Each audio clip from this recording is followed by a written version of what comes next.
Hey guys, this is Austin. This is the humble Nintendo Switch. And while some might want to use it in its puny, normal state, well, of course, here, we need to build the ultimate Nintendo Switch. One of the nice things about the Switch is that as a handheld console, there's actually a lot that we can do as far as the aesthetics, which is where this comes in. This is a shell exchange as well as a different shell for the Joy-Cons. Now, if you know anything about the world of Joy-Cons, you're probably familiar with this incredibly handsome gentleman, Mr. Kevin Kenson. You've opened up a Joy-Con or two, my friend. A couple. 2 hours later. That is a snap-driven cable. I've never done that. We basically just ruined this Joy-Con. We just break the Joy-Con. So we'll be back tomorrow once we actually sort out this Joy-Con mess.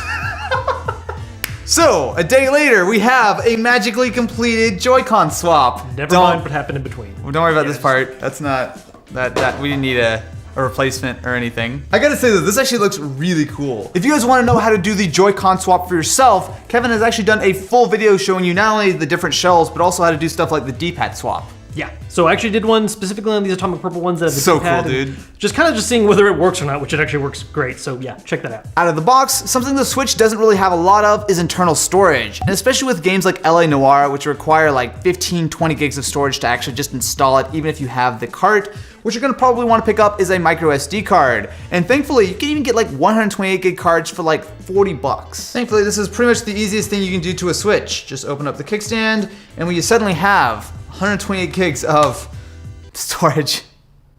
After the Joy-Con swap, nothing else is exciting.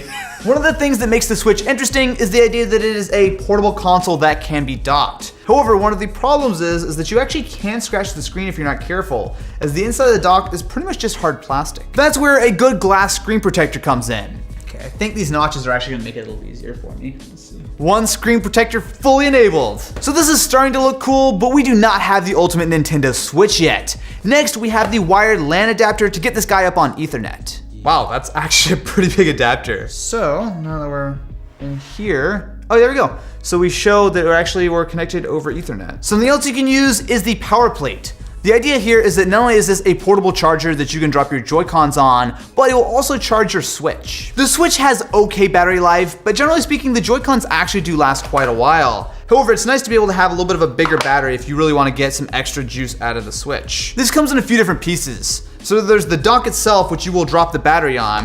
And what you should do here is if we take off our Joy-Cons, they should just slide right onto the battery. So by default, they will start charging the Joy-Cons, and you can just use it like this and then drop it into the dock to charge the entire thing. However, so with this tiny USB-C cable that it comes with, we actually can charge the Switch using our Joy-Con charger. So if we plug this end into the Switch, and this end into the top, we should, in theory, get a charge. Hey, now charging. So if you want to use your Switch like this, you can get triple charge action, even though you might as well just put the Joy-Cons on here because it'll charge it anyway. But you know, I don't really have anything to say, it's just, this is the thing. Okay, I will be the first to admit that our stand could use a little bit of work, which is where the play stand comes in. So the way this is supposed to be used is that it's actually going to be a stand that you can use to fully adjust where the Switch is going to be standing while still being able to charge it. Hey, it works. Okay, this is not the most ridiculous setup ever, but say you want a dock that's going to be a little bit more portable than what Nintendo throws in the box. Well, that's where this comes in. So on one end we have USB-C, but on the other we have not only USB-A, but we also have HDMI. Oh, look, we're even on Ethernet now. This is fully portable. Oh, dude, this is so good. And it looks totally the same. Like, I can't see any like latency or any real issues with this. Look at this. This is not the most ridiculous thing we've ever built. This actually is like mildly practical. We did it. We actually have something that's not totally stupid. Well, at least yet. All right, Mr. Kevin Kenson, please come in here for a second. We have our Switch going into a USB-C hub, which is being powered by a battery bank.